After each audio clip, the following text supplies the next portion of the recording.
وبركاته. الحمد لله الذي أنعم علينا بنعمة الإسلام والإيمان. أشهد أن لا إله إلا الله وحده لا شريك له، وأشهد أن سيدنا محمدا عبده ورسوله. اللهم صل وسلم على حبيبنا وشفيئنا وقدوتنا محمد، إمام المتقين وقائد الدعاة المجاهدين، وعلى آله وأصحابه ومن اهتدى بهديه واستنى بسنته إلى يوم الدين. قال رب اشرح لي صدري ويسر لي أمري واحلل عقدة من لساني يفقه قولي. اللهم افتح علينا فتوح العارفين، وارزقنا فهم النبيين وإلهام الملائكة المقربين، في عافية برحمتك يا أرحم الراحمين. اللهم لا سهل إلا ما جعلته سهلا، رب يسر ولا تعسر، رب تمم بالخير، ولا حول ولا قوة إلا بالله العلي العظيم. ثم أما بعد. Alhamdulillah, marilah sama-sama kita merafakkan setinggi-tinggi kesyukuran kita kepada Allah Subhanahu wa taala, kerana dengan taufik serta hidayah Allah Subhanahu wa taala kita masih lagi diberi peluang dan kesempatan oleh Allah Subhanahu wa taala,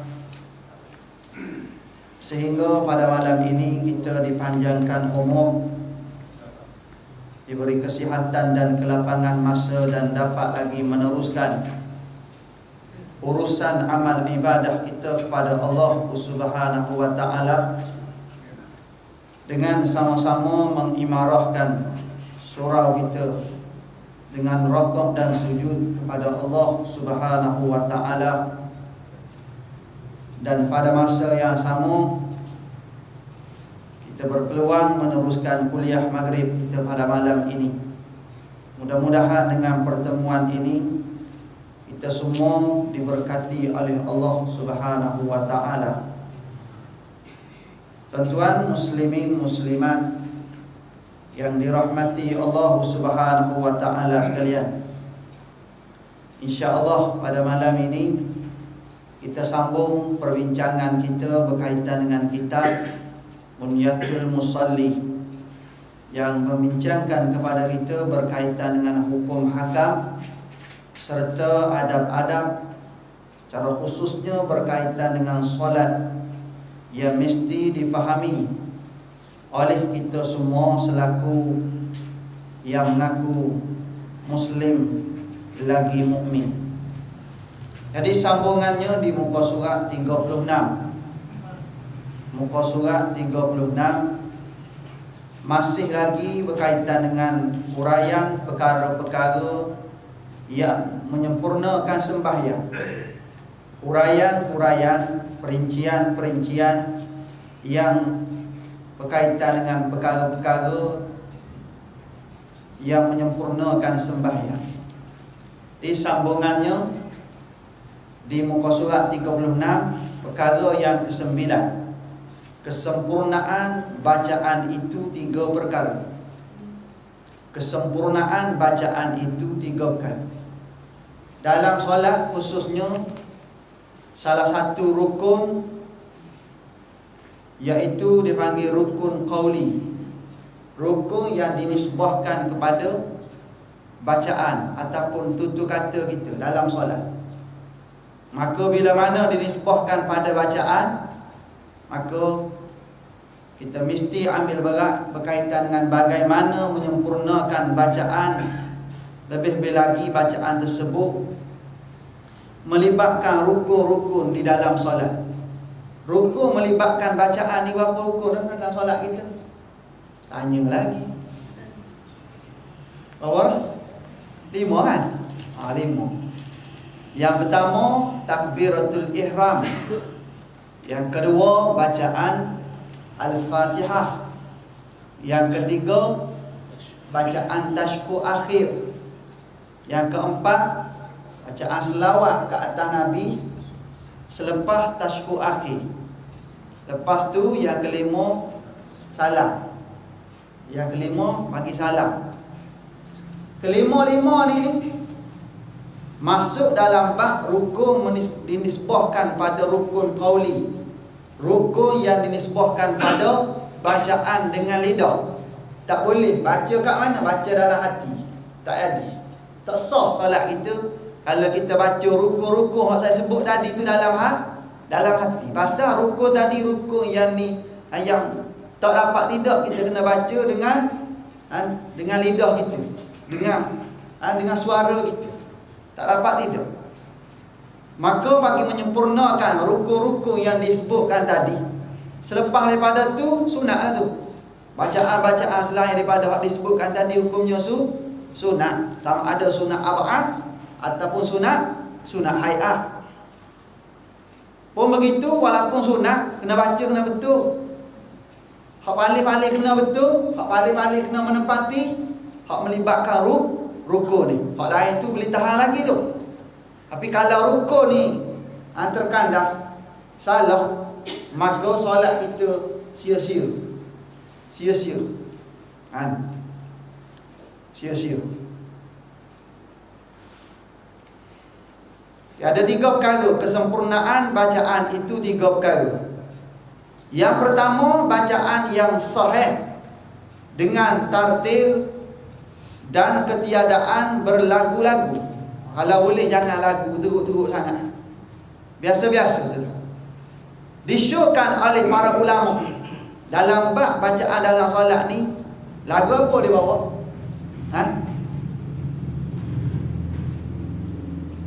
Sama belajar taran. Lagu apa? Dengan apa ni, kita bawa lagu murattal tu, apa dia panggil? Murattal lah. Cara bawakan biasa dibawa oleh imam-imam ni murattal dia panggil. Tarannum berkaitan dengan murattal. Tak boleh lebih-lebih. Jangan bawa lagu Bollywood pula. Dalam solat bawa lagu Bollywood. Haram kita melakukan selain daripada lagu-lagu Quran, sekalipun dalam solat ataupun di luar solat. Hukumnya haram. Kalau hadis tak apa. Hadis kita nak guna lagu Bollywood hari ni. Nak baca hadis. Nak baca syair dengan lagu apa? Lagu Bollywood. Harus hukumnya. Tapi Quran boleh buat. Dalam solat hukumnya haram, di luar solat pun hukumnya haram. Kerana Quran ni dia ada lagu yang tersendiri, tak boleh guna lagu-lagu lain. Kalau tak nak guna lagu-lagu Quran, lagu biasa. Tu pun ada lagu kita ada bawa. Lagu kampung dia panggil. Ada lagu juga kalau kita mengaji lagi taranum, ada lagu. Ada lagu juga.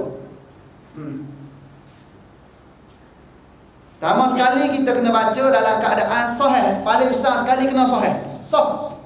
Bacaan kita tu bacaan yang betul. Dengan maksud sahih macam mana ni?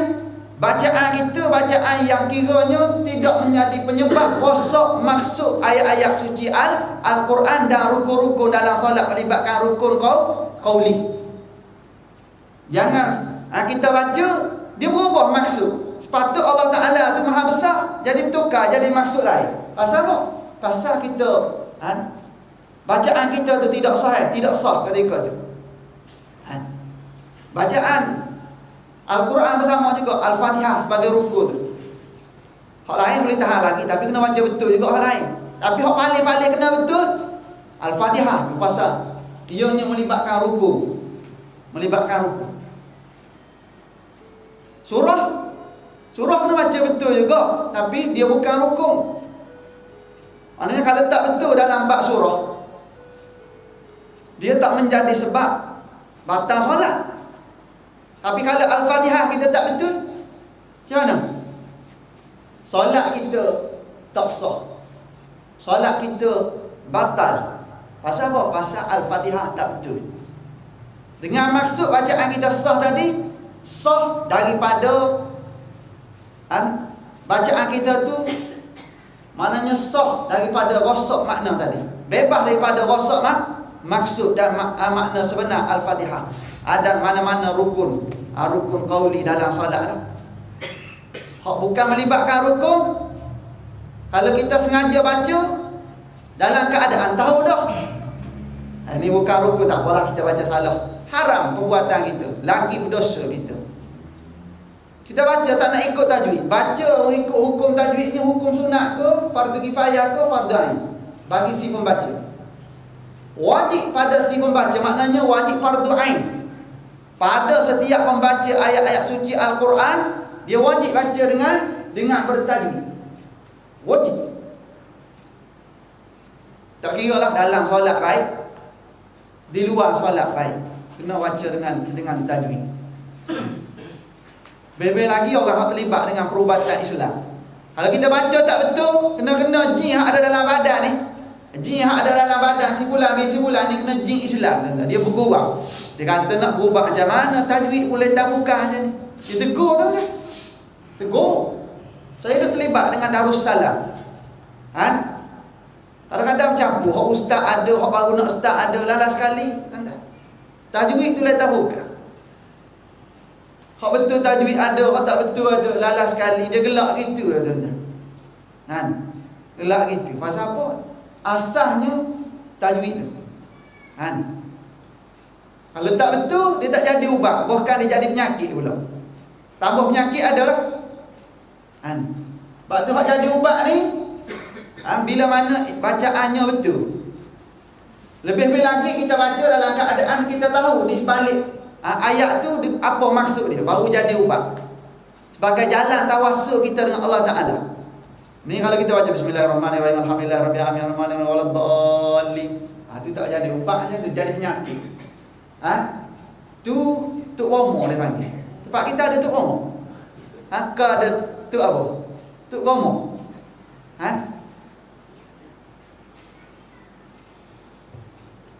Kena baca betul-betul. Kalau kita baca dengan cara lain tuan-tuan, bukan bertambah sembuh penyakit kita, bahkan bertambah parah. Kadang-kadang dia jadi sembuh pasal apa?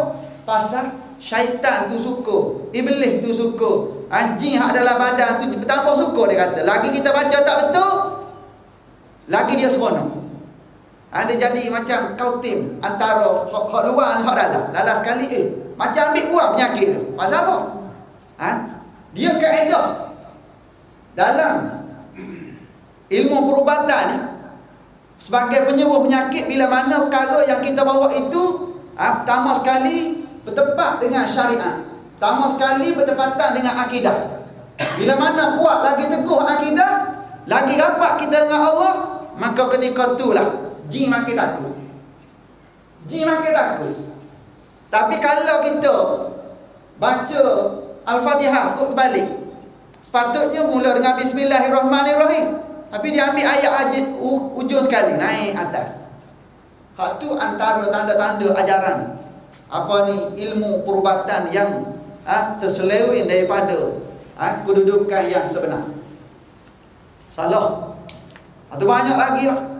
Tulis ayat-ayat suci Al-Quran guna najis. Tulis. Lepas tu ada kadang tulis dengan pen, tapi letak bawah telapak kaki. Jadi syarat dah macam tu. Ni rosak ni. Kalau kita pergi jumpa orang macam ni, dengar kita lingkup. Kalau kita pergi percaya pada orang macam ni, dengan kita lingkup, rosak akidah kita. Kata menjadi ustaz, ialah orang berjinak-jinak dengan orang berdamping dengan syaitan, dengan iblis, dengan jin ni. Kalau kita pergi jumpa dia, memang sembuh masa tu. Tapi ingat, sikit masa lagi kita akan pergi jumpa pula dengan dia. Berapa lama? Mengikut perjanjian bomo tadi dengan jin tu. Berapa lama? Kalau seminggu, lepas pada seminggu sakit pula kawan. Lala sekali kita habis duit jasa pergi jumpa dengan dia. Apa? Sebab tu hukumnya haram kita pergi jumpa bomo ataupun ilmu hitam lah. Bomo ni lebih kepada kepercayaan kepada benda-benda karun. Hukumnya haram. Lagi rosak akidah kita. Jangan pergi jumpa tuan-tuan. Pasal apa? Kita semayang malah, baca Quran malah, bangun malam malah. Apa lagi? Tak malah tu. Sekali kita pergi jumpa, 40 hari amalan kita ditolak. 40 hari 40 malam tolak. Dia baca macam-macam. Mula-mula dia baca okey lagi. Dalam sekali masa senyap tu, dia baca benda tu.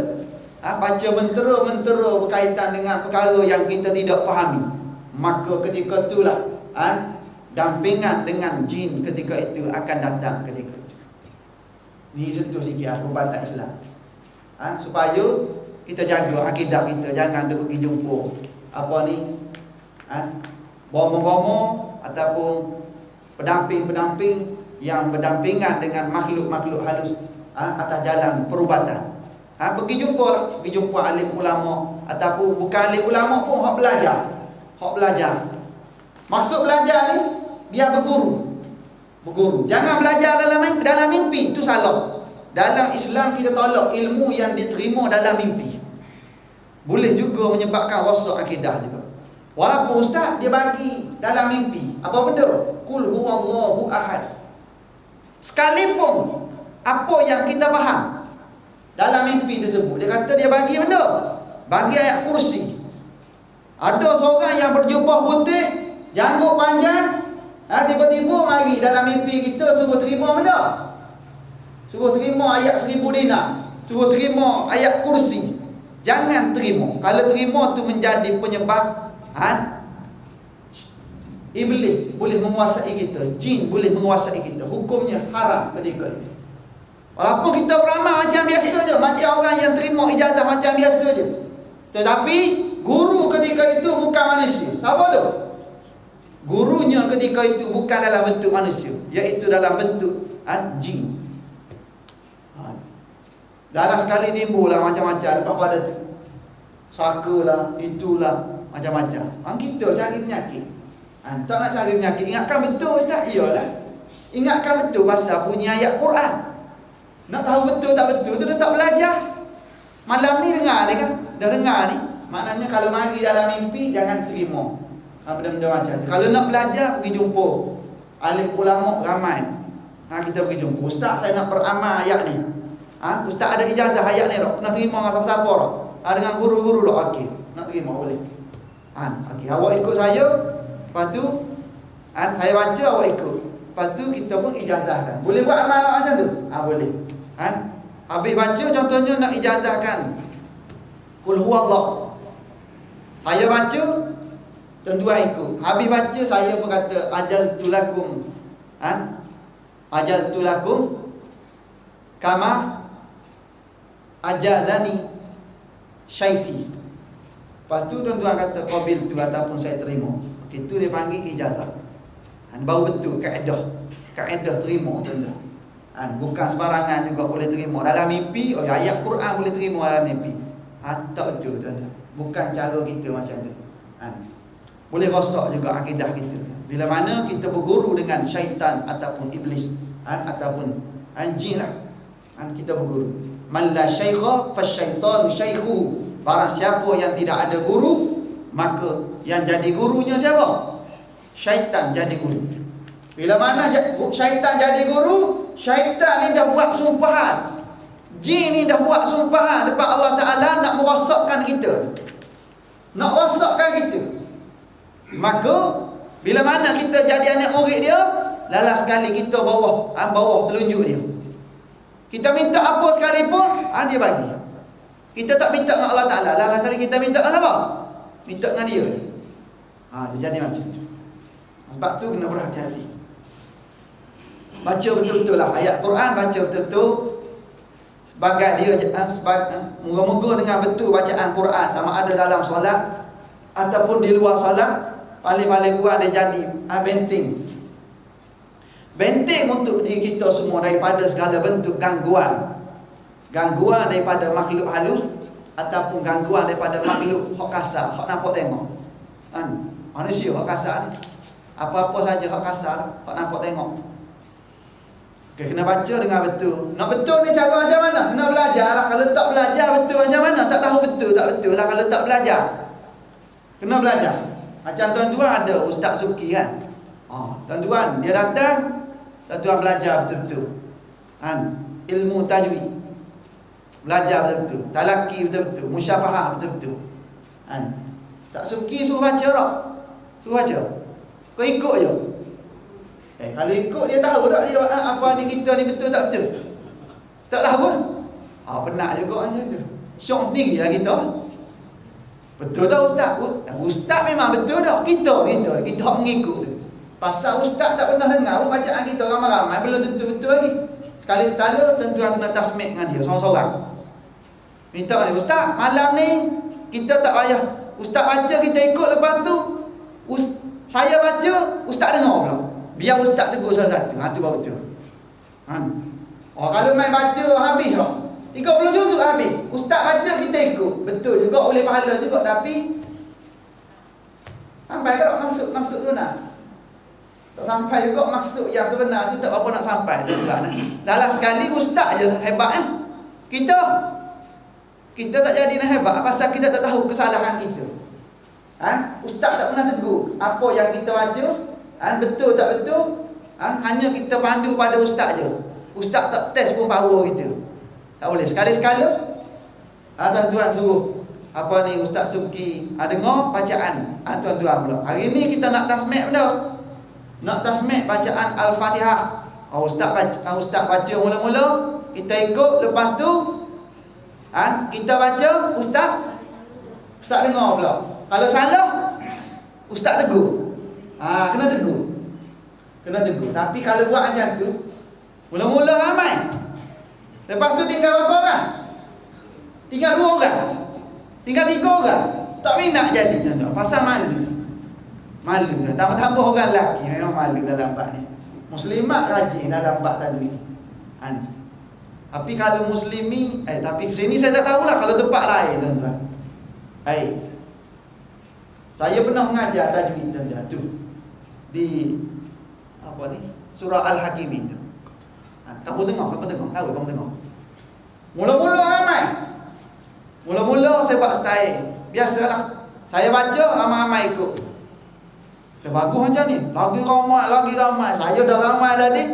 Ni dah ramai. Tuan-tuan mula-mula tarik tu, tuan-tuan pancing dulu, tuan-tuan tabu dah ramai. Seronok dia. Okey, bagus. Dalam sekali kata kita ni tak sampai juga maksud sebenarnya. Kalau ramai saja, seronok saja, ilmu hak kita buat balik kata tak sampai maksud, tak boleh juga. Kalau macam ni kita ubah sikit macam mana? Di samping dengar hak saya baca, ikut hak saya baca, lepas tu saya dengar hak tuan-tuan baca pula. Macam mana agak ikut? Tak boleh ustaz. Pasal apa pula tak boleh? Mantu maruah kita ni ustaz. Kalau main maruah macam tu kata sampai bila tak pandai kan? Dia kira maruah tuan-tuan. Maruah apa? Nak belajar kan? Belajar tuan-tuan. Belajar. Kalau kira nak jaga maruah, malu tuan-tuan, memang jahil sampai bila-bila kita. Dalam sekali ramai-ramai dia kata setuju. Setuju. Lepas tu kita mula dengan baca Al-Fatihah. Lepas tu masuk Al-Baqarah, baca sikit. Minggu pertama lepas pada buat macam tu ramai. Tu pun tolong baca dulu. Tak nak baca kata sudah. Tak nak baca. Dalam sekali berapa ayat baca seorang? 3 ayat aja baca. Bukan banyak pun. 3 ayat seorang aja baca. Tapi berpeluh. Al-Fatihah pun boleh lupa. Kata Al-Fatihah tak payah tengok dah. Pasal apa? Bertahun-tahun dah kita dibaca Al-Fatihah. Betul tak? Betul. Tak payah tengok. Dia kata tak. Kalau tak tengok memang tak boleh baca. Lepas tu dia baca dalam solat. Dalam solat lain. Depan ustaz ni lain kata. Pula dah kata. Kata penat bawa kita ni kata ni. Dalam sekali minggu seterusnya bulan akan datang dah kurang. Mari lagi akan datang lagi kurang. Dalam sekali tinggal berapa orang? Tinggal 3 orang. Kata kalau macam ni kata biar betul kata ni. Kalau 3 orang pun saya bercakap macam tu juga kata. Kalau ramai pun suara saya macam tu juga. Rugi kata. Rugi ailiu kata. Betul tak? Rugi. Pasal apa ni tak ramai kata ni. Dia kata dia orang malu ustaz. Kata kalau malu betul tak apa. Tapi kalau malu tak betul bacaan kata, tanggung kita depan Allah Taala besok kata. Saya dah lepas kata saya dah turun padang. Sebagai imam masjid, surah bawah qaryah saya dah turun padang. Satu-satu surah nak pastikan anak qaryah ni datang belajar. Bawah pantauan saya sendiri kata. Saya lepas di sisi Allah Taala. Tuan-tuan, menguzurkan diri, sengaja menguzurkan diri. Bukan uzur syar'i ni. Dia panggil uzur, menguzurkan diri. Buat-buat uzur. Tuan-tuan tangguh depan Allah Taala nanti. Bacaan tuan-tuan tak betul, tuan-tuan jangan dakwa saya di akhirat besok. Kenapa? Kerana saya memimpin tuan-tuan dalam bab apa ni? Hukum syarak dalam qaryah imam orang nombor 1. Orang kata macam tu ke ustaz? Yalah macam tu lah kata. Tu yang saya tunggu pandang ni kata tujuan benda-benda macam ni lah kata. Macam tu kata. Lepas tu macam mana ni? Macam mana kata dah tak ada orang nak ajar siapa kata. Nak ajar tiang tak kena tanya dalam kubur besok kata. Orang ni mati ni kata bukan mati kata, bukan mati lembu kurban kata. Dalam sekali dah tak ada orang. Tukar. Dia kata kita berhenti setakat ni. Tak sempat habis satu surah. Tak sempat satu surah buat macam tu. Tu antara punca paling besar Ustaz Suki kita pun tak nak buat dengan kaedah macam tu. Pasal apa? Pasal masyarakat kita memang tak boleh nak terima dengan kaedah macam tu. Tapi kedudukan belajar sebenarnya tak cukup dengan cara kita hanya ikut guru. Kalau kita ikut guru, tak ubah kita beli kaset Syekh Abdul Rahman Sudai, dia baca kita pun ikut belakang. Syekh Abdul Rahman tahu tak kita baca silap tahu tak? Tak tahu. Tak sampai maksud yang sebenarnya. Cuma boleh pahala baca dia panggil. Boleh pahala baca, tak boleh pahala apa ni kita bertalaki dengan kaedah yang betul, tak dapat gitu. Sekali-sekala kena buat macam tu. Hak sipo-sipo. Al-Fatihah ke kita minta apa ni tasmid dengan guru lah. Supaya apa? Paling besar sekali kita nak pastikan apa yang kita baca dalam solat, bacaan kita bacaan yang sah. Bacaan yang sahih. Dari segi sudut tajwidnya, makhraj hurufnya, sifat hurufnya, pastikan betul semua sekali. Lepas tu bila mana kita baca dalam solat, jangan lagu lebih-lebih sangat. Takut-takut makmum Allahu Akbar, imam baca Bismillahirrahmanirrahim, lagu tarik sampai waladhdallin selesai. Imam baca surah pula. Imam baca. Makmum duduk terpesona dengar lagu yang dibawa oleh imam. Sedap ni, sedap. Lalas sekali imam Allahu Akbar. Dia tak baca Al-Fatihah. Pasal apa sedap belajar? Sedap sangat. Terpesona sangat dengan lagu yang dibawa oleh imam. Maknanya tak boleh bawa lebih-lebih. Makruh kita bawa lebih-lebih. Sekalipun lagu tersebut ialah lagu Al-Quran. Hak disyorkan oleh para ulama, murattal kita boleh bawa. Tarannum murattal. Hak tu kita boleh bawa. Pasal apa? Dia bawa tu dengan biasa je. Hak macam kita dia bawa tu. Standard tu.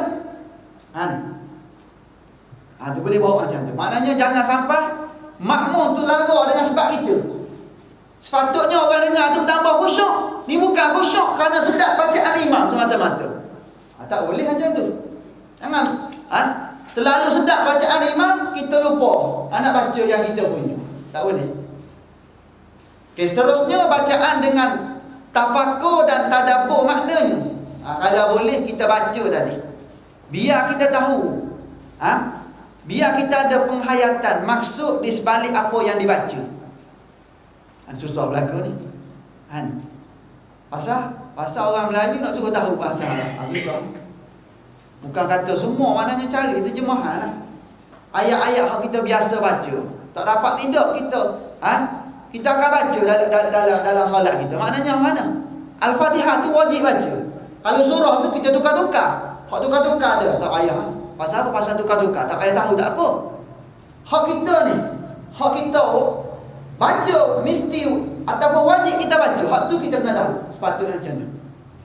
Kalau boleh kena tahu. Kita baca Bismillahirrahmanirrahim, apa maksud? Alhamdulillahirabbil alamin. Apa apa maksud dan seterusnya. Paling-paling kurang kita tahu secara basic, secara ijmali. Walaupun kita tak tahu secara penafsiran, secara tafsili terperinci, kita tak tahu pasal kita pembukaan li tafsir. Kita tahu sekadar terjemah ayat ya. Sekadar tu je, tak apa lah. Sebagai orang awam biasa, tak apa. Paling-paling kurang kita ke arah itu. Baru kita tak larang. Ni walaupun kita tengah baca tapi fikiran ingat benda lain. Tak jadi. Pasal apa?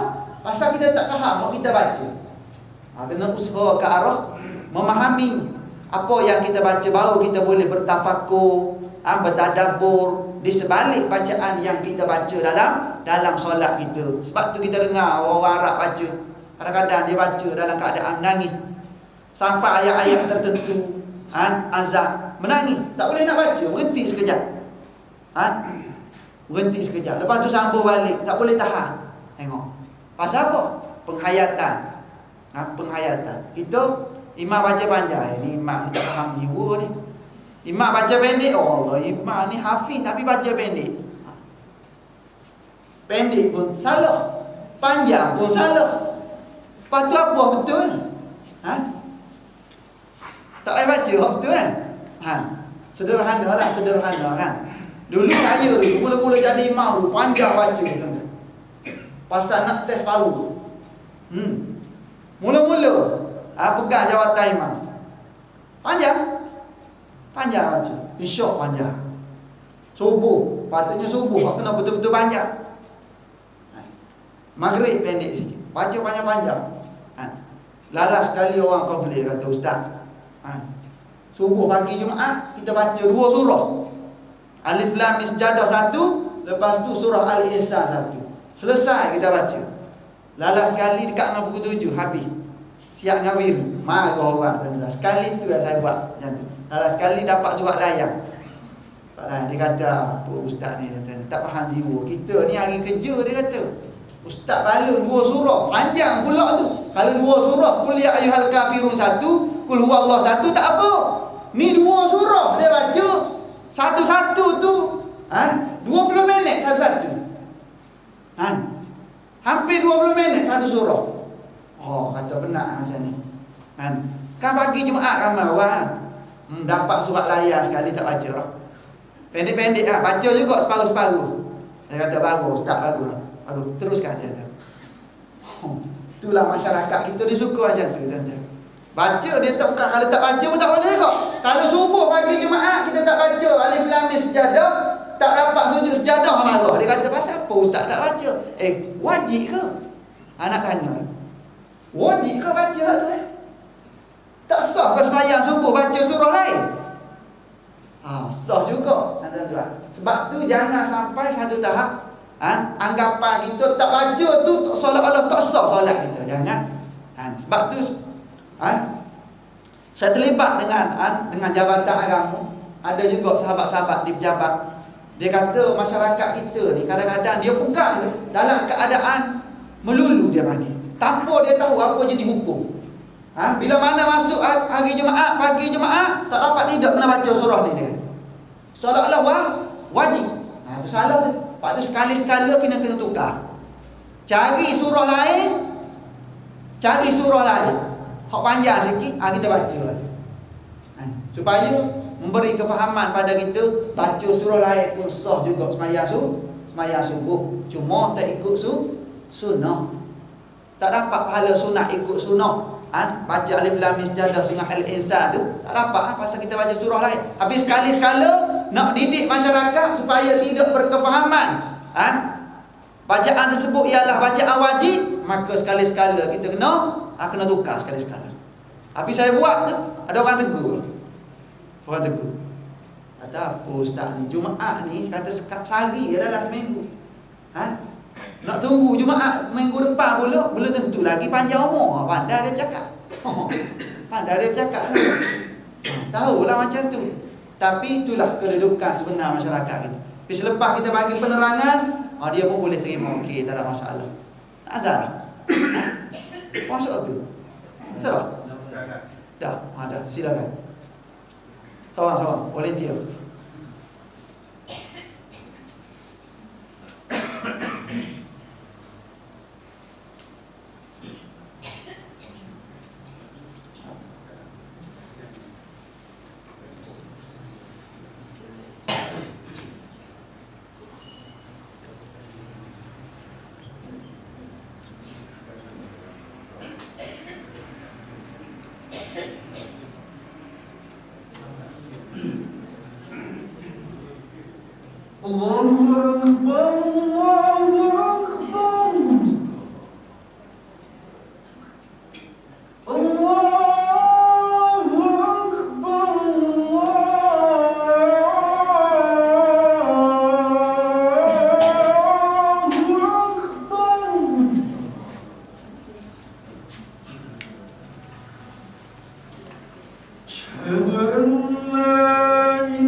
Tuan-tuan muslimin muslimat yang dirahmati Allah Subhanahu wa taala sekalian. Kesempurnaan bacaan itu 3 perkara. Yang kedua daripada 3 itu iaitu bacaan dengan tafakur dan tadabbur maknanya. Maknanya kalau kita baca Quran, lebih-lebih lagi di dalam solat, seelok-eloknya dalam keadaan kita bertafakur dan tadabbur makna di sebalik apa yang dibaca. Maknanya kita faham apa yang kita baca. Kena faham. Di luar pun sama jugalah, kalau dalam solat kita kena faham. Di luar pun kena faham juga sepatutnya. Yang ketiga, hendaklah diamalkan apa yang dibacanya.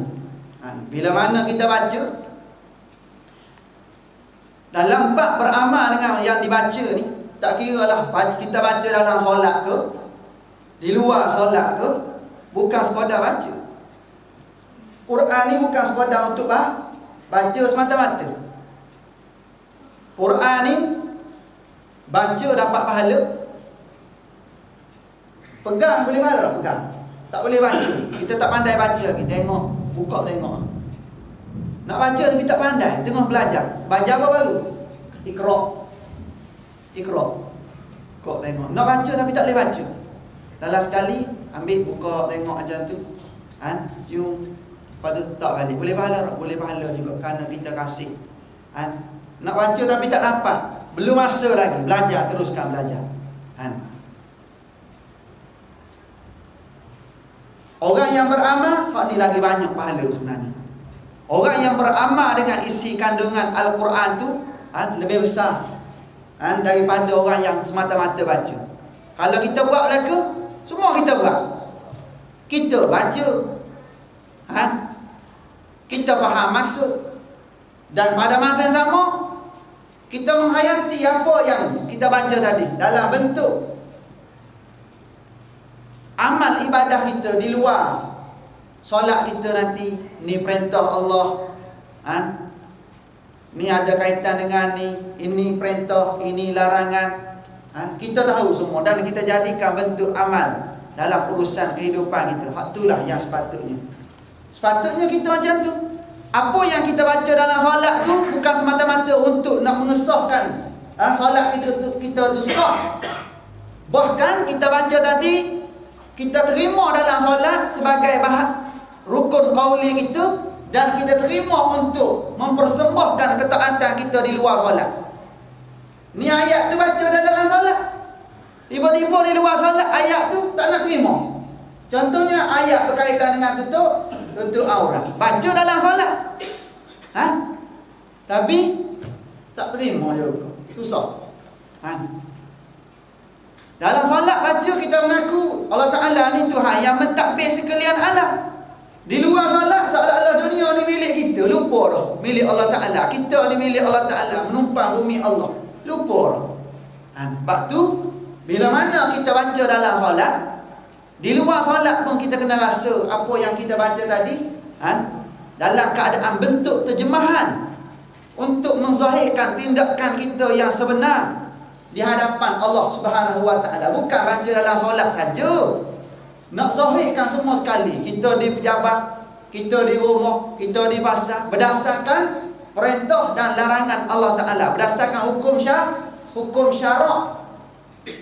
Hukum syarak ni hukum daripada mana ni? Hukum Allah lah tu, hukum syarak. Hukum syarak dah apa? Hukum taklifi dia panggil, hukum syar'i. Setengah kitab sebut 5, setengah kitab sebut apa? 8. Hak 5 tadi mana dia? Wajib, sunat, makruh, harum, lepas tu haram. Halal tak sebut pun ustaz? Yalah, kalau sebut haram tu jauhkan daripada yang haram, ambil hak halal dengan sendiri lah tu. Dan malah tengah kitab dia sebut apa? 8 dia sebut. Dia sebut halal, wajib tu. Wajib, sunat, makruh, harum, halal, haram, sah, batal. Berapa dah? 8. Tu. Semua tu ada dalam Quran dan hadis. Bukan baca berbagai ayat-ayat dalam solat saja, bukan rukun-rukun dalam solat saja, sebagai panduan kehidupan kita untuk mentadbir bumi Allah Ta'ala, mentadbir rumah tangga kita, kampung halaman kita, negeri kita, negara kita. Ni hukumnya. Tak boleh. Tapi kalau kita solat, dalam solat kita terima tak? Tiba-tiba di luar solat tak terima pula. Hak Allah Ta'ala kata haram, halal. Hak Allah Ta'ala kata perintah, dia kata tak apa, tak buat sekali-sekala.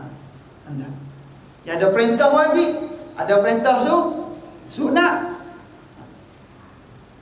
Kalau hak sunat tu tak apalah, sekali-sekala. Hak wajib tak dapat tidak, kecuali uzur syar'i, baru lepas kita. Sebab tu apa yang kita baca dalam solat, bawalah keluar solat dalam bentuk amal, menterjemahkan apa yang kita baca itu. Okey, seterusnya yang ke-10, kesempurnaan rokok itu 3 perkara. Kesempurnaan rokok itu 3 perkara. Rokok ni rukun benda pula ni. Tadi bacaan rukun qauli dia bagi. Ni rukun apa? Rukun fi'li. Rukun yang dinisbahkan pada perbuatan. Rokok tu salah satu daripada perbuatan dalam solat. Perbuatan ni hukumnya wajib. Wajib, tak boleh kita berdiri Allahu Akbar diri, habis baca surah, habis baca Al-Fatihah, habis baca surah, malahlah rokok ni. Terus nak sujud tu, boleh? Kita buat pandai-pandai kita. Malah nak sujud hari ni, selalu malah nak rokok, terus sujud tu. Boleh macam tu? Tak sah solat kita. Tak sah solat kita ketika itu. Kenapa? Kerana tak cukup rukun fi'li. Wajib pada setiap rakaat. Sekalipun tak boleh rakaat, isyarat je. Isyarat tu kepada rakaat tu wajib juga. Tak boleh rakaat cara sempurna. Kita duduk atas kursi, rakaat biasa, tunduk je gitu. Sujud pun tak boleh juga, kita tunduk. Lagi sikit. Pasal apa? Pasal uzur syar'i. Jadi kalau saja-saja boleh buat saja. Tak boleh, batal solat kita, tak sah solat kita kalau saja-saja. Kalau uzur tak. Uzur tak. Kalau saja-saja, saja-saja nak buat macam tu, tak sah solat kita. Kita tengok. Kesempurnaan rakaat itu 3 perkara. Yang pertama, ratakan belakang. Ratakan belakang dan leher. Dan jangan meninggi atau merendahkan kepala. Pertama sekali, belakang kita dengan leher ni sama. Macam tu. Satu lebar. Belakang dengan leher ni sama. Lepas tu, jangan kita tengokkan kepala macam tu. Kepala angkat. Lepas tu, jangan dengan maksud makruh, bukan haram. Makruh kita tengokkan kepala macam tu. Nak tunjuk? Tunjuk eh? Tunjuk. Takut tuan-tuan tak jelas. Asal tunjuk dah sebelum ni kan? Kau dah hari? Belum lagi tunjuk. Tak ada masalah, tak ada apa, tak ada guna modal apa. Tengok eh? Okey. Ni. Masa ni tengok kat mana ni? Tempat sujud. Dia ada pembahasan para ulama. Boleh kita tengok tempat sujud, boleh tengok antara dua kaki. Boleh tak? Okey, tengok. Ni. Nak pastikan belakang kita dengan apa ni? Dengan leher ni sama macam tu. Dia kurang. Terikkan ni.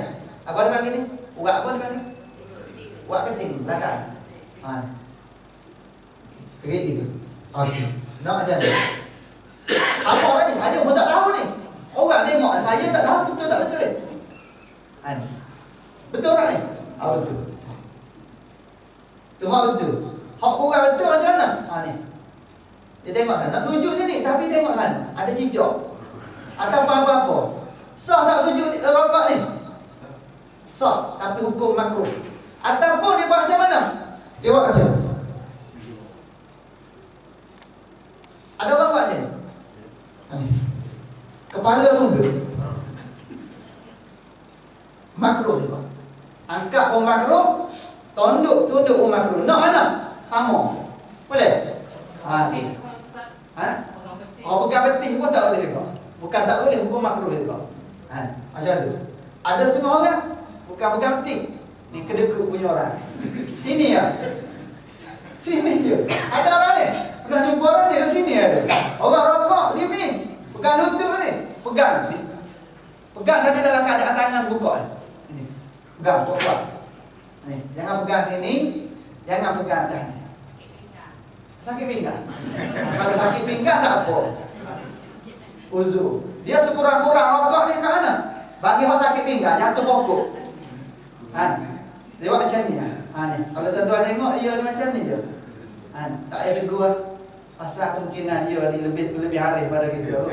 Dia belajar, dia hadir kuliah tu. Dia rokok macam tu, baru jatuh pokok. Dia rokok macam tu je. Betul tak rokok dia ni? Betul. Satu sudut ni sekurang-kurang rokok dia panggil. Ni. Ujung jari ni dapat sentuh lutut. Okey, tapi kalau tak sampai lutut, ada tak sah rokok. Nak start tu je. Boleh? Tapi sempurnanya macam tadi. Okey, ni je. Boleh kan? Okey. Ustaz, kita tolong tunjukkan cara sembahyang atas kursi. Pula. Ada yang tak ada. Kursi ni? Boleh juga. Pula. Kursi tu.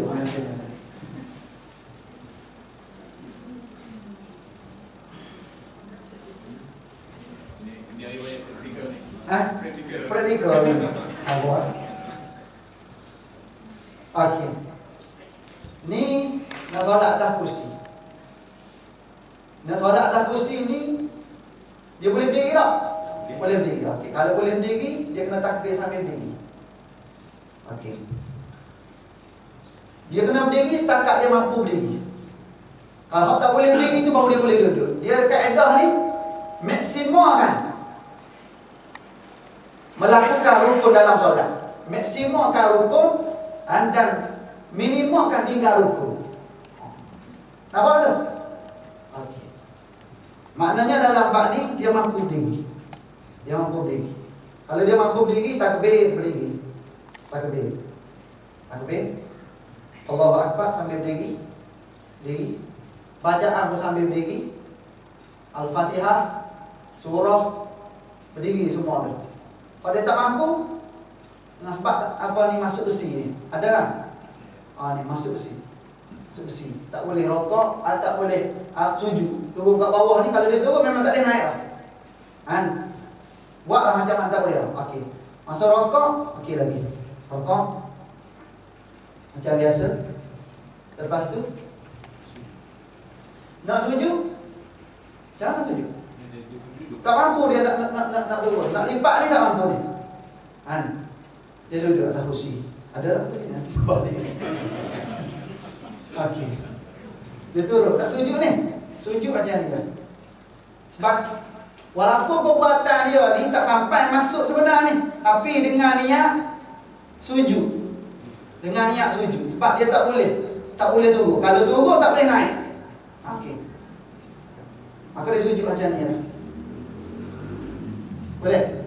Ni. So dah mampu dia. Kau dah mampu. Lepas tu imam bangkit. Segala benda yang dia buat kat bawah tu, duduk antara dua sujud. Ni duduk antara dua sujud. Sujud balik macam ni.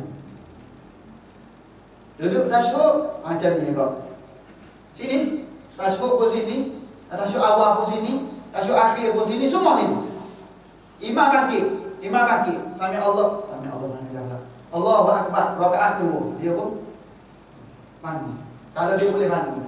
Tapi kalau dia memang tak boleh bangun, kalau dah duduk, kena orang lain pula boleh kena angkat. Tak payah ketika tu duduklah berterusan. Imam bangkit ketika tu dia niat dia bangkit. Hati dia bangkit. Boleh? Hati bangkit. Walaupun dia tak boleh lah. Tak boleh lah ketika tu. Tak ada orang dia tak ada kekuatan nak bangkit ketika tu. Masa berdiri boleh turun, tapi kalau dah turun tak boleh naik. Tak boleh naik, tak boleh bangkit. Duduklah ketika tu. Sampai bila tu? Sampai habis lah. Isyarat rokok, macam ni pula. Isyarat sujud, bawah sikit. Boleh? Okey, itu je. Bagi salah apa tak kursi? Tidak. Kalau maksimumkan yang boleh kan? Kalau macam kita letak tangan ke sini kan? Kalau kita membayang kita sujud, tapi kita tak boleh ke bawah lah. Tangan kita ke sini, depan ni. Kat mana? Mana? Tangan ke atas sikit. Puasa dia? Tak, ada yang nak ke bawah, ada. Kalau kita bayang kita rokok, tak boleh. Nak bayang kita rokok? Sujud. Nak bayangkan sujud? Boleh? Boleh tak salah? Kalau ada yang sampai dah tangan ke lantai, nak sampai ke ni? ada yang Ada boleh? Atau ayah? Kalau ada yang boleh sampai, boleh kan? Kalau boleh tak ada masalah. Takut pam tu boleh situ ya. Boleh sampai. Saya ada baca kitab yang Ustaz Ismail Kamu sebut kesempurnaan solat. Masa solat duduk, dia ada bagi macam papan depan untuk kita sujud, betul tak? Keadaan tu macam seolah macam kita reha. Ada letak benda. Ada juga kaedah macam tu. Tapi saya nak pastikan time tu kita duduk macam ni ke ataupun kita bersila? Tak bersila, asas sila sebenarnya. Solat sambil duduk ni sebenarnya asas dia tak, bukan kursi ni. Bukan kursi. Duduk bawah. Tapi ni banyak hari ni dah ikut trend mana ni. Dia biasa pergi umrah, bawa balik. Gerak apa ni, pelanggan orang sana lah. Tapi boleh pakai tak? Boleh. Tak ada masalah. Tapi utama yang di bawah. Utama bawah. Lebih utama di bawah. Tapi kalau kita boleh bangkitlah sebenarnya. Tapi kalau tak boleh bangkit, duduk situ lah. Tapi syarat jangan pergi-pergi tu duduk. Allahu Akbar atas kursi tu. Banyak belakang je. Tak percaya tengok lagi jemaah. Flat 3 tingkat, 13 tingkat dia naik boleh. Beli WhatsApp. Lepok kata kopi 3 jam tak rasa apa. Ulang alik daripada rumah. Ada asap rasa apa. Pergi masjid duduk atas kursi. Allahu Akbar sambil duduk. Kalau solat sunat tak apa. Kalau solat fardu jemaah buat macam besar tak jemaah. Tak Tak sah jemaah. Pasal apa? Pasal dia mampu. Dia mampu ketika tu berdiri. Dia tak sengaja dia buat tak mampu ketika. Paling-paling pun dia kena buat juga. Mana-mana rukun yang dia mampu. Maksimalkan rukun tadi. Maksimalkan rukun. Jangan kita minimalkan. Tapi dia tak tahu kan? Dia tak tahu tu. Kalau tak belajar. Dia tak belajar. Memang Jumaat memang kenapa? Ramai bukan nampak memang ramai. Kebanyakan macam tu. Saya tahu sebab saya. Kita tengok pergi kuliah mula-mula kan. Bila mari seorang tak bagus.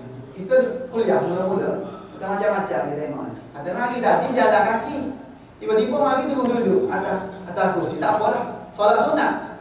Tengok Jumaat macam tu juga. Jumaat pun dia solat atas kursi buat kaedah yang sama juga.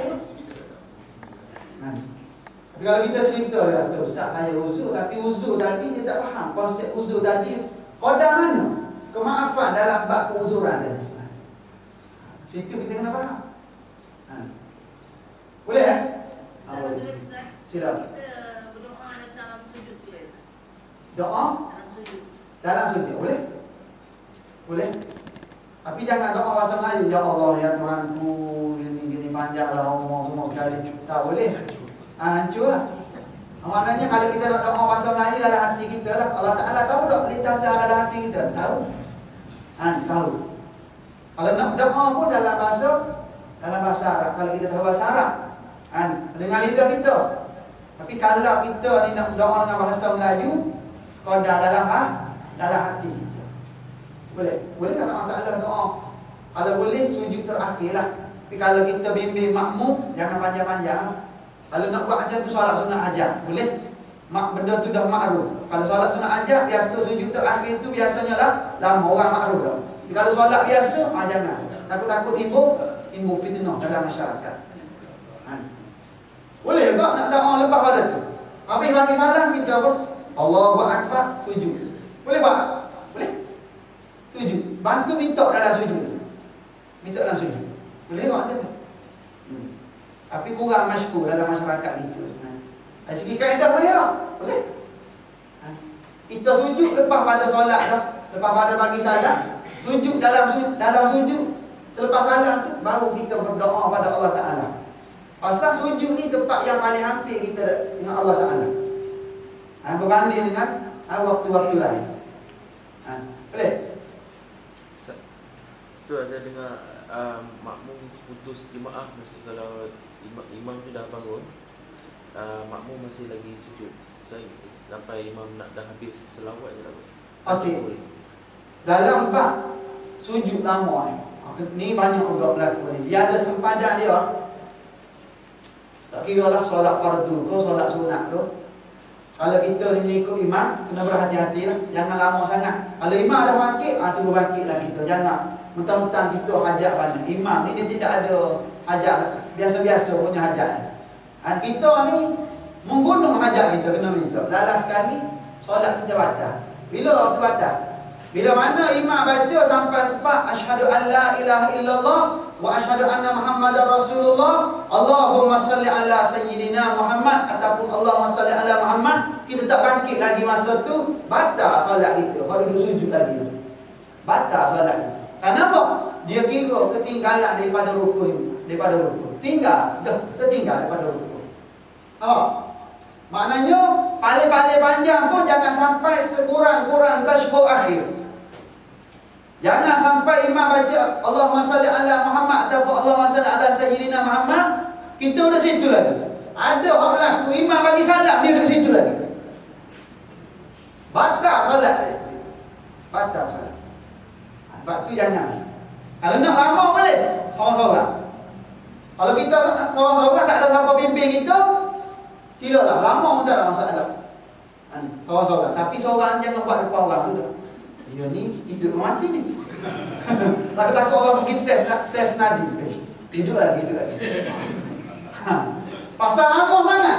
Kalau kita seorang-seorang ada umur 1/3 akhir malam, pukul 4:30 pagi kita buat macam tu. Tak apa, rumah kita kan. Tak ada siapa pun nak ganggu kita. Tak ada masalah. Tapi kalau depan orang, di masjid, di surau, buat benda-benda biasa lah. Jangan tarik perhatian orang dengan perbuatan amal ibadat sunat itu. Kena macam ni. Buat biasa-biasa depan orang. Paling-paling pun dalam bab solat sunat yang biasa kita buat tu, kalau kita mampulah buat kat rumah, lebih aula dan lebih afdal kita buat kat rumah sebenarnya. Sunat mana ni? Ni qabliyah, ba'diyah. Kalau qabliyah tu mungkin susah sikit. Apa ni? Kalau kita buat kat rumah, sampai sini orang dah takbir. Nanti dia buat sini. Contohnya hak ba'diyah isyak nanti, ba'diyah isyak. Kalau kita balik, kita mampu buat walaupun di rumah, maka kita buat kat rumah. Tapi kalau kita balik tengok je tak pintu rumah gitu, macam-macam ni.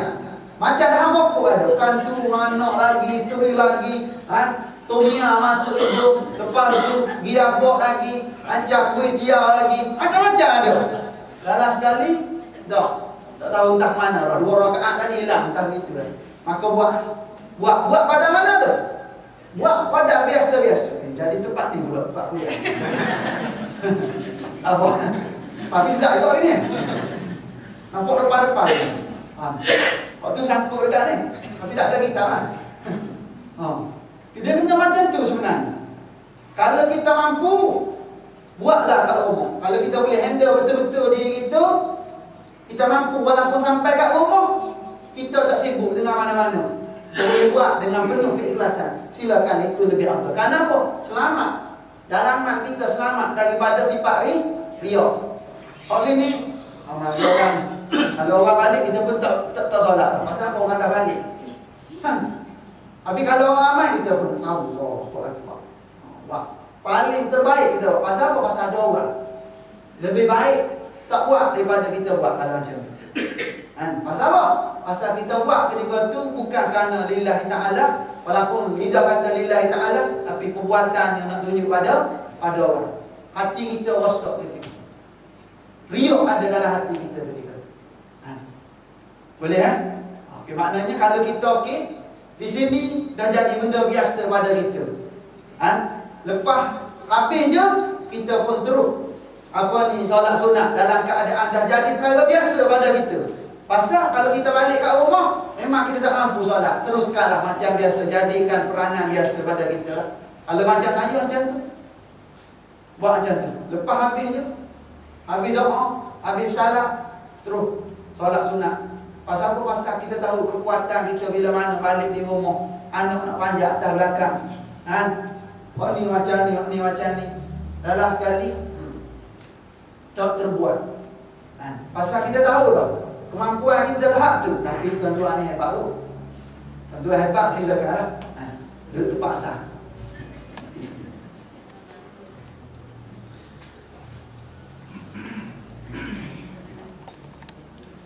Okey. Kesempurnaan rokok itu 3 perkara. Meratakan belakang dan leher, dan jangan meninggikan atau merendahkan kepala. Pasal sunjuk tadi. Bunyi dah pula.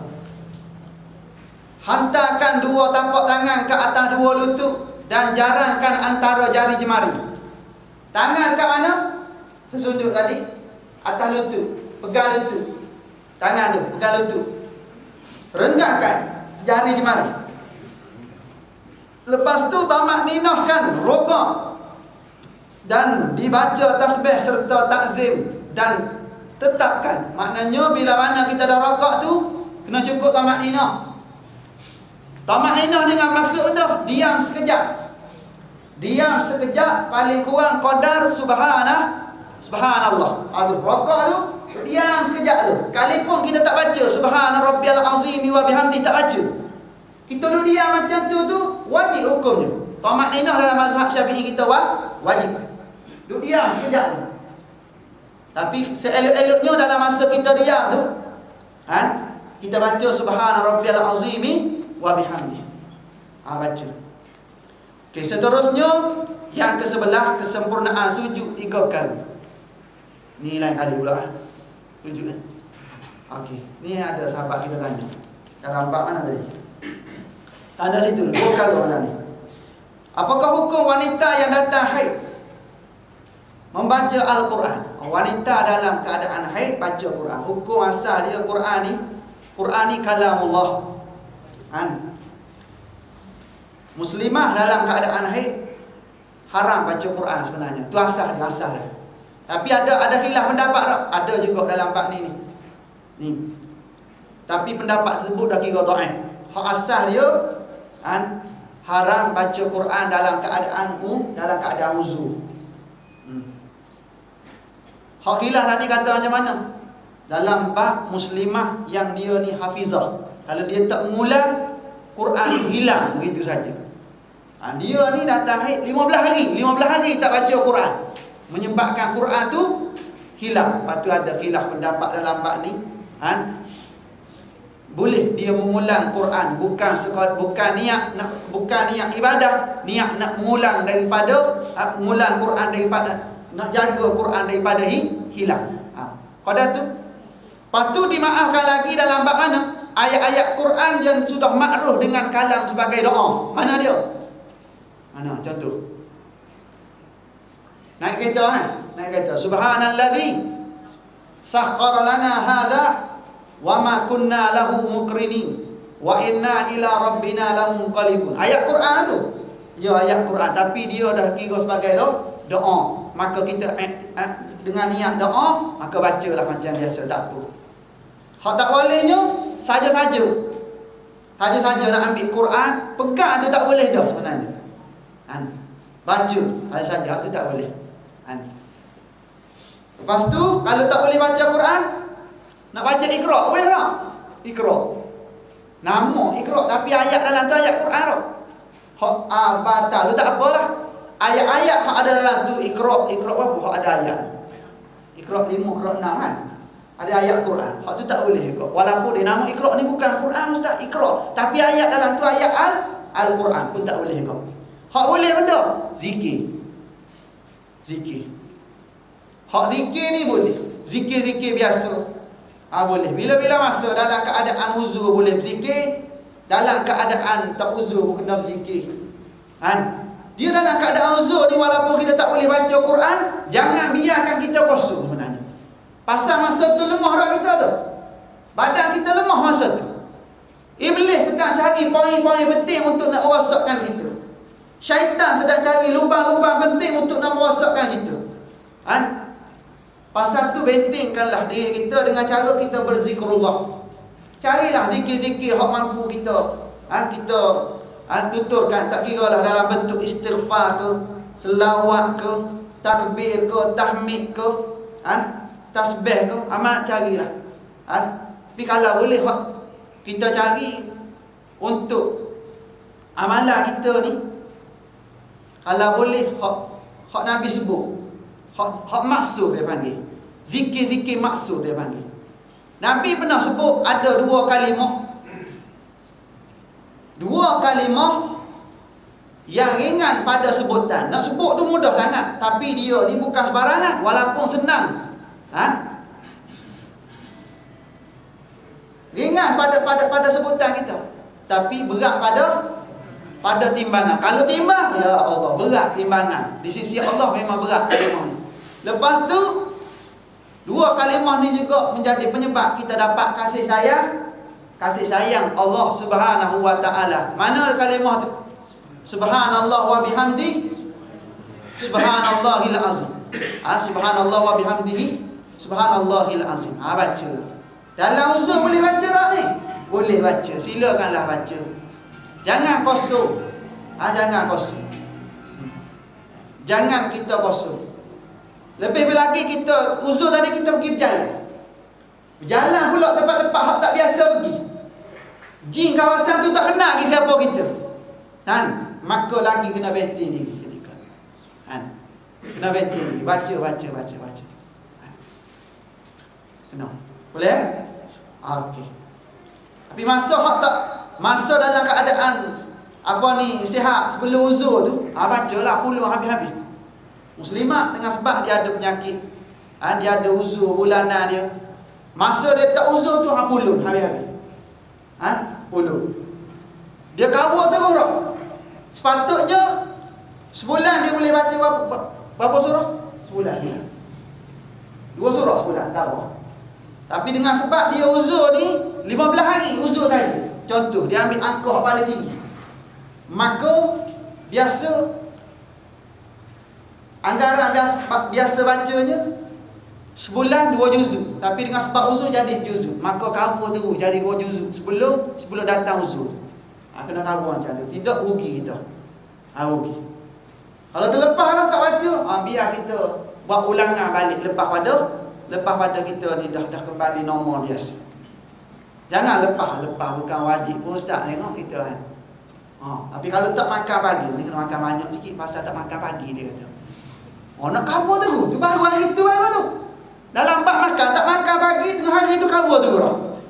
Tak makan tengah hari tu. Tengok buka puasa macam mana. Tu dah makan sahur tengah hari tak makan tu. Punya macam tak makan seminggu. Tu dia gunung Everest. Makan. Cover tu tapi dalam bab ibadah berkira betul. Tapi sini tak kira. Jangan duk kira sangat tuan-tuan. Pasal apa?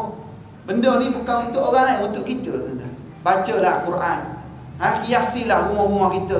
Nabi pernah bagi tahu hiasi rumah-rumah kamu dengan bacaan Al-Quran. Dan jangan kamu jadikan rumah-rumah kamu ibarat sungguhnya seperti tanah perkuburan. Wala taj'alu buyutakum kal maqabir. Jangan kamu jadikan rumah-rumah kamu ibarat sunyinya tanah kubur. Pasal apa sunyi? Tak ada siapa baca Quran. Tak ada siapa baca Quran. Sebab tu kita kalau tak mampu baca sekalipun uzur ustaz tak boleh baca. CD banyak. Syekh Muhammad Jibril ada. Syekh Mahmud Khalil ada. Beli buka je. Kita dengar Quran. Pasal tak boleh baca, kita dengar Quran pun boleh pahala. Biar suasana rumah kita tadi suasana ayat-ayat Allah Subhanahu Wa Taala. Biar suasana para malaikat. Ni bunyi lagu danduk je tak jadi tuan-tuan. Lagu danduk tak boleh. Tukar. Senja-senja lagu ni tukar daripada berdanduk tukar kepada Quran pula. Baru betul tuan-tuan. Tapi sekali-sekala nak danduk tak apalah. Pelepah angin. Pelepah angin tuan-tuan. Nak berdanduk tak apa. Tapi kalau berkala-kala tu kena berkira kan. Berkala-kala takut tengah-tengah berdanduk malaikat maut mari masa tu. Macam mana tak ada? Dia pun Allah makut betul dia pun terkejut Allah. Semalam datang tengok-tengok berdanduk dah. Mari hari ni danduk lagi. Berapa kali sehari dia datang? 70 kali sehari ada riwayat kata. 70 kali sehari malaikat maut datang. Kalau dia mari tengok-tengok kita tengah buat benda sia-sia. Kali kedua sia-sia. Mari kali ketiga tengok-tengok dia baca Quran. Sejuk hati. Sejuk hati. Pasal apa? Malikil maut ni tahu tuan-tuan sakitnya mati. Sakit di sebalik mati tu dia tahu sebenarnya. Sebab tu orang yang paling ringan, paling perlahan, paling lembut dicabut nyawa siapa dia? Iaitulah Nabi SAW. Pasal apa? Pasal kasih Allah. Perlahan cabut. Perlahan cabut. Itu pun rasa sakit. Kita bukan Nabi ni macam mana? Sebab tu jangan rosokkan kehidupan kita ni dengan kita larakan dengan urusan dunia kita semata-mata. Jangan layan dunia semata-mata. Carilah alunan-alunan yang menjadikan kita ingat kembali kepada Allah, ingat pada saat sakaratul maut kita, ingat kita seorang nanti dalam kubur, ingat kita ni yang di padang mahsyar nak minta tolong siapa? Nak minta tolong urusan ibadah kita hari ni lah. Jadi sambung lain kali. Habis tu. Cukuplah sekadar tu untuk malam ni. Moga-moga apa yang kita bincang ni dapat memberi manfaat pada kita, pencerahan pada kita semua. Apa yang baik datang daripada Allah, yang kurang, kelemahan dan kejahilan saya sendiri. Mohon maaf, mohon ampun di atas segala kekurangan dan keterlanjuran. Siru ala barakatillah. Assalamualaikum warahmatullahi wabarakatuh.